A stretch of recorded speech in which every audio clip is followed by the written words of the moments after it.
Praise God! Hallelujah! Hallelujah! Ayan. Sabihin natin, praise the Lord! And good evening, magandang gabi sa inyong lahat. At good evening, Lord. Sabihin natin, good evening, Lord. Napakaganda po ng inyong tema. Happy 11th anniversary Friday Jam. Amen po ba? Happy anniversary sa inyo. Tanong ko lang po, bago po tayo pumunta sa salita ng Diyos, sino ang na-witness niya mula day 1 or first year hanggang ngayon ang anniversary? Pwede pong tumayo? Meron po ba? Meron po ba? Bukod sa kanila, meron po ba? Yan. At alam niyo po ba na single pa rin sila, young people pa rin. Tama? Kaya lang, professionals na po sila. Palakpakan naman natin ang Diyos sa kanilang buhay. Yan. Sinong 10 na? 10? 9? 9. Nakasama sa Friday Jam. 8? 7? 6? 6? Di nyo na alam o kailangan yung alalahanin para alam niyo kung nakailang Friday Jam na kayong nakasama. Imagine 11. Yan. Na-amaze ako sa buhay, sa testimony. Gusto ko lang sabihin sa inyo na hindi lamang po sa music team ang platform ng Panginoon. Marami po. Kung nagdi-desire po kayo na paggamit sa Panginoon, hindi lamang po ito ang platform para gamitin ng Panginoon. Amen po ba? Yan. Punta tayo sa salita ng Diyos. Siniling ko po na tayo pong lahat ay tumayo sa oras na ito. Lord, hallelujah. Tayo pong lahat ay pumikit. And let us be in the presence of the Lord.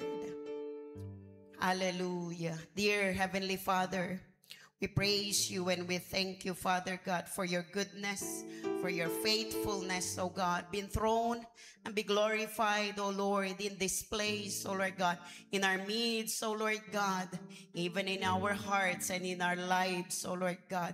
Sa oras na ito, Panginoon, take control of everything, oh Lord God. Maranasan ka namin, Panginoon, in your own, in a special way, Father God. May we commune with the Holy Spirit, O Lord God, with your very presence, O Lord God. Maranasan ka namin ang pag-ibig mo, ang pagmamahal mo, ang pagyakap mo sa amin, O Lord God.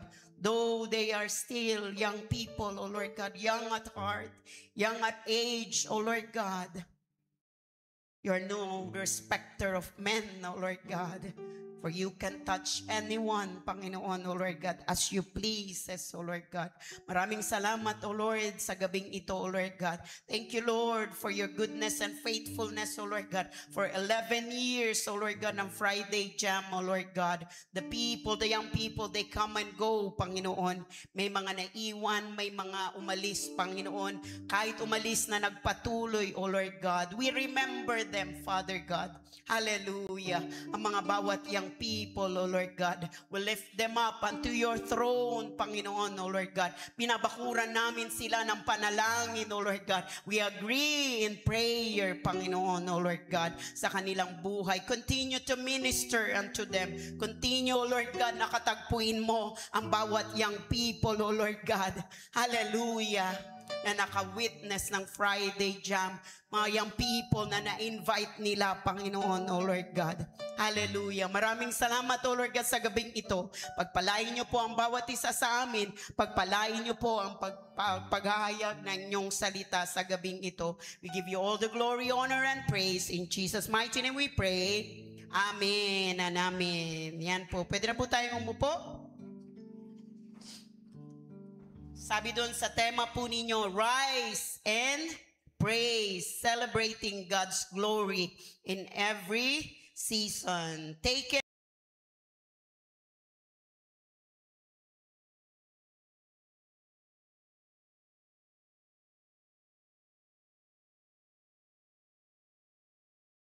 Grabe, ang sarap isipin na nandito kayo at ako para i-celebrate yung kabutihan at katapatan ni Lord. Imagine 11 years. Hindi po madali na marating ang 11 years. Amen po ba? Alam ko po, samot-sari yung mga memories, pero mas, nung tawag nito, mas i-look forward po natin yung mga gagawin pa ng Panginoon. Sabi niya dyan, yung sa tema po ninyo, it reminds us na kahit anong pinagdadaanan natin, God still deserves our highest praise. You are born, you are here in such a time like this. And ano po yung gagawin po natin? To rise up. To rise up here in the church, to rise up in our community, to rise up sa workplaces po natin, to rise up as young generation, as young people for the nation, Philippines. Amen po ba? Yan, doon pa lang, inimpress na sa akin ng Panginoon. Anong gagawin natin? You need to rise up dahil malalakas pa po kayo. Grabe po yung energy na meron po kayo. So, let us all rise up. Kasama ng mga leaders, kasama ng mga workers, at saka mga pastor. Amen po ba? It is time to rise up and be in the gap. Sino ang mamamagitan? Hindi po ang ibang tao. Tayo po mismo. Sabihin natin, ako ang mamamagitan. Sabihin natin, ako ang mamamagitan para sa Diyos. Between the nation and God. Between my life and God. Between my generation and God. Amen po ba? Yan. Sabi niya, ibig sabihin, from morning to night, sabi niya, from rising to the setting of the sun. Ano yon? Purihin natin ang Panginoon. Let us praise the Lord. Hindi lamang po sa umaga. Amen po ba? Maging sa gabi. Tignan nyo, yung buhay natin, yung buhay mo at ako, yung hininga mo, yung lakas mo na meron ka, isa ng bagay, malaking bagay na dapat magbigay papuri sa Diyos. Amen po ba? Every season of our lives, hindi po si pastor season. Yan, sa bawat season, sa bawat panahon ng buhay po natin, nasa hirap, nasa sagana, nasa joy and sadness, kahit na anong panahon sa buhay po natin. Sinasabi po ng Psalms 113 verse 3, kailangan po nating magpuri sa Panginoon. Amen po ba? Yan. Kung wala ang hininga ng Panginoon, mahirap po ang magpuri. Ibig sabihin, mula umaga hanggang gabi, sa bawat season ng buhay natin, sa sayaman o sa lungkot, sa tagumpay man o sa pagsubok, may dahilan pa rin para purihin si Lord. Minsan kasi, madali ang magpuri. Madali ang bumangon kapag everything is perfect. If you feel right, if you feel good, it is also best and good to rise up and praise the Lord. Amen po ba? Pero, papaano kapag you are in the midst of problems, hurdles, difficulties, yan, persecutions? Ang tanong, will you still rise up? Gigising ka pa ba kaya? Babangon, tatayo ka pa rin pa kaya? At magpupuri sa Panginoon. Alalahanin po natin sa lahat ng oras, sa lahat ng panahon, mula sa pagsikat ng araw hanggang sa paglubog nito. Hindi niya sinabi, syempre, mula sa pagsikat hanggang sa paglubog ng araw, marami po ang nangyayari sa buhay mo at sa buhay ko, lalo na sa mga young people, lalo na sa mga kabataan. Kuminsan nga, grabe, ang haba-haba ng oras po ninyo. Napakarami pong oras ang binibigay ng Panginoon para sa inyo. Amen po ba? Kaya dapat lamang po na purihin po natin ang Panginoon. Hindi lamang po kapag masaya, hindi lamang po kapag perfect po ang sitwasyon, nasa good mood ka. O kaya maganda yung vibe mo, ika nga, saka ka lamang magpupuri sa Panginoon. Kasi sa bawat panahon, may purpose ang Panginoon. May lesson na itinuturo ang Panginoon.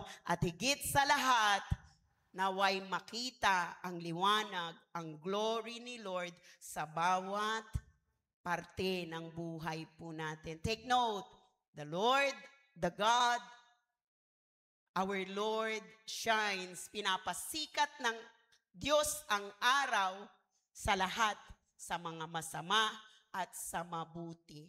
Pero dapat tayo na mga anak ng Diyos at alam ang salita ng Diyos, hindi po tayo tumitigil. Alam ko po, marami po kayong naririnig. Galit na po ang taong bayan. Nagingit-ngit po sila sa nangyayari sa bansa po natin. Babalik ko po, sabi ni Gat Jose Rizal, ang kabataan, ang pag-asa ng bayan.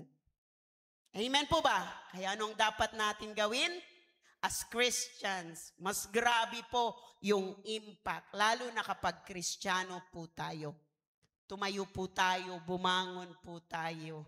Let us all rise up and be in the gap. And how are you going to do that? Paano mo magagawa? It's because God will be with you. Sasamahan ka ng Panginoon. You can shine. It's because of the Lord. Mag-e-excel ka, it's because of the Lord. Na ngayon, paano mo gagawin? Hindi lamang po sa pagpupuri. Kapag if you don't feel right, if you don't feel good, anong gagawin? Come, you go to your altar. Ano yung altar? Yung altar ng prayer mo. Kumusta? Doon at doon po tayo babalik. Kapag pagod ka na, hindi mo na alam kung ano ang gagawin mo. Yan. Madalas nangyayari yun sa buhay po natin. Alam ko po marami po kayong mga battles na mga young people. Yung pressure, peer pressure, yung pag-aaral ninyo, tapos dadagdag pa yung pagtatatalak ni mama at ni papa, ni ate at ni kuya. Aba sa church, nagtatatalak-talak din naman ang mga leaders. Pero si pastor, hindi yan nagtatalak-talak. Hindi nagtatalak si pastor. Pero tahimik lamang po. Pero nangungusap na yung katahimikan po nila. Pero ang hindi nyo po alam, may nananalangin. Nananalangin po sila sa inyo. And i-encourage ko po kayo, keep going and keep coming sa church. Bakit? Nadideklarahan ka, nakakarinig ka ng salita ng Diyos. Alam niyo bang thankful ako sa school namin? Ilan din po kami doon na mga born again, na mga Christians. Kaya lang, papasalamat ako kasi yung senior high school focal person po namin, dalaga pa po siya. Sabi nga nila, mag-ina kami kasi ako yung madalas niyang tinatawag at inuutusan. Nagpapasalamat ako sa buhay niya. Alam niyo kung bakit. Sabi ko, kahit ganung pamamaraan, sa tuwing meron po kaming gagawin, bago kami kumain, may celebration, may birthday, bago po kami mag-start ng session po namin, ng lock, ng meeting po namin. Madam Norse, pray mo na. Napaka-importante na meron pong nagdideklara at lagi po ako nagdideklara sa Parayaw National High School kasama ang mga teachers, kasama ang mga estudyante namin. Kaya ini-encourage ko kayo, keep coming and keep going sa church. Pumunta po tayo sa church kahit umuulan, kahit bagyo, kahit baha. Amen po ba? Yan, kailangan pumunta sa church. Kahit pagod ka galing ng school, kailangan pumunta sa church. Amen po ba? Napaka-importante po. Dapat po, hindi po natin pinapabayaan na nasa church po tayo. Amen po ba? Let us rise up and praise the Lord at i-celebrate ang goodness ng Panginoon sa buhay mo because in the ups and downs, makikita mo merong purpose si Lord. Lord, sa paghihintay ng sagot mo sa panalangin ni Lord, may purpose si Lord. Sinusubok ni Lord kung hanggang saan ka maghihintay. Amen po ba? Napakahirap po. Pero napakahirap magpuri kapag punong-puno ng problema, dadagdag pa na walang laman ang bulsa mo, yung pocket, yung wala kang allowance. Amen po ba?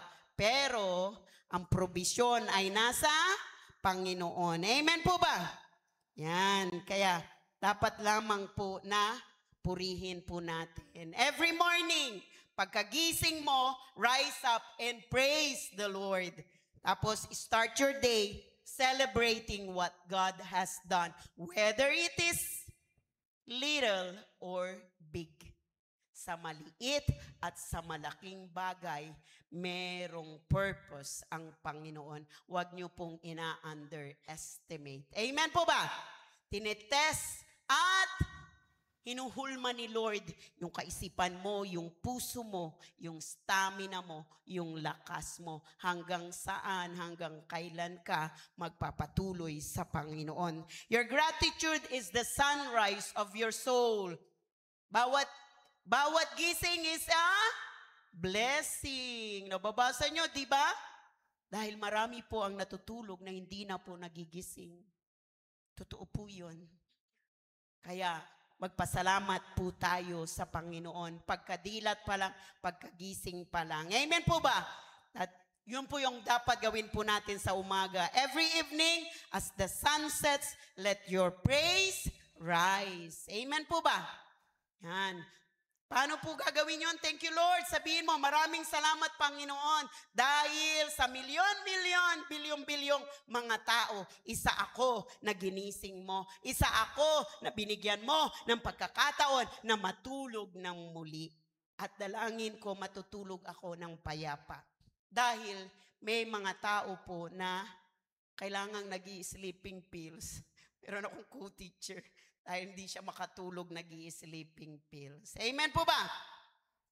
End your day with thanksgiving for God's faithfulness. Every season holds His glory. Alam ko po, marami pong dinaanan ang Friday Jam. For 11 years, hindi po yun madali. Pero, alam ko po, yung mga iba na nadi-discourage na po kayo kasi kung minsan wala, kung minsan meron, kung minsan may nai-invite kayo, kung minsan nadi-discourage kayo. But don't stop, keep going. Amen po ba? Yun po ang encouragement ng Panginoon. No po yung challenge ko po sa bawat isa po sa atin. Praise Him in the good times and in the bad times. Sabi ng salita ng Panginoon, in all things and in everything, give thanks unto the Lord. Magpasalamat po tayo in the testing time, in the trying times. Alam ko po, sa buhay ninyo na mayang people, marami po ang testing times. Marami po ang trying times. Testing your faith, your patience, your endurance, your stamina, and everything. Pero, alalahanin niyo po, sasamahan po kayo ng Panginoon. Every season holds His glory. Sa buhay natin, sa buhay mo, bilang isang young people, makita ang kaluwalhatian, ang glory ng Panginoon. Amen po ba? Okay. Ito po yung challenge ko. Praise Him in your victories. Praise Him in your struggles. And praise Him in every season of life. Rise and praise always. Kaya tonight, tara, let's rise and praise. Let's give our loudest, most joyful worship to the one who never changes, never fails, and never stops loving us.